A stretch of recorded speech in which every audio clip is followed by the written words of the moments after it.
Tu veux jouer? Ok, on va jouer.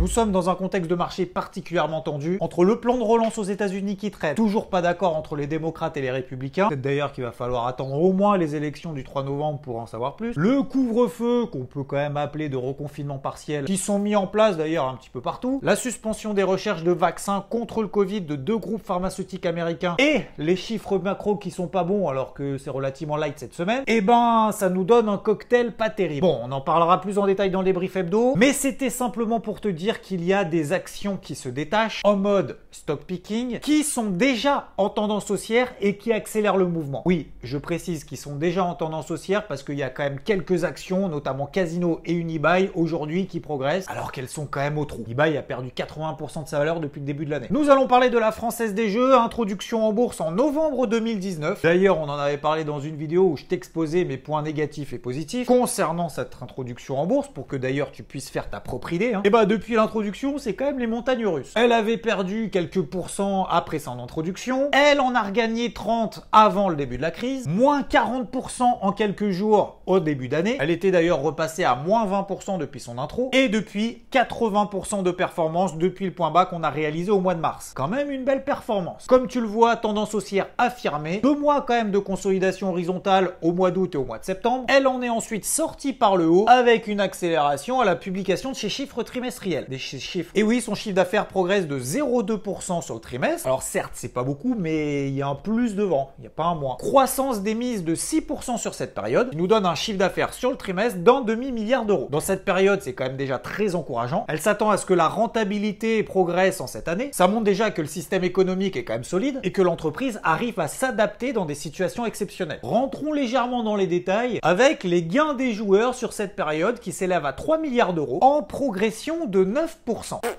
Bravo les gars!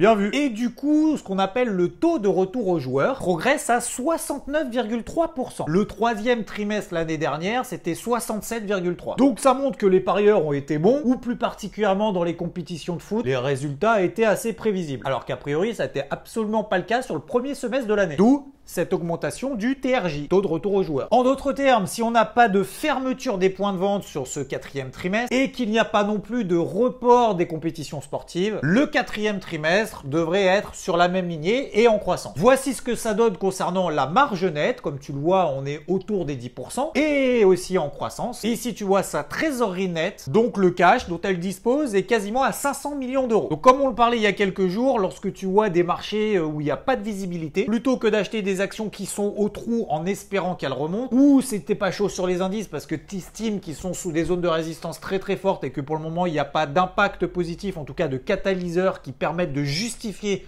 une accélération haussière sur les indices, ce type de dossier peut être par exemple intéressant. Surtout en plus quand tu vois les marchés qui partent à la moindre news, que ce soit le Covid, les plans de relance, pas forcément évident. Donc jette un œil si ça t'intéresse, même si ça peut te sembler tardif là maintenant, ça reste un business qui tient la route et pourquoi pas essayer d'attendre un repli pour pouvoir rentrer sur le dossier. Ceci n'est pas un conseil en investissement, mais ça peut te donner des idées et te montrer qu'il se passe peut-être des choses dont on n'entend pas forcément parler et qui font leur petit bonhomme de chemin. C'était l'impact du jour, je te remercie de ta fidélité, on se retrouve dimanche 10h dans le débrief hebdo, j'espère avec une petite surprise et le seul moyen de le savoir, c'est de s'abonner à la chaîne et de passer un bon week-end. Ciao!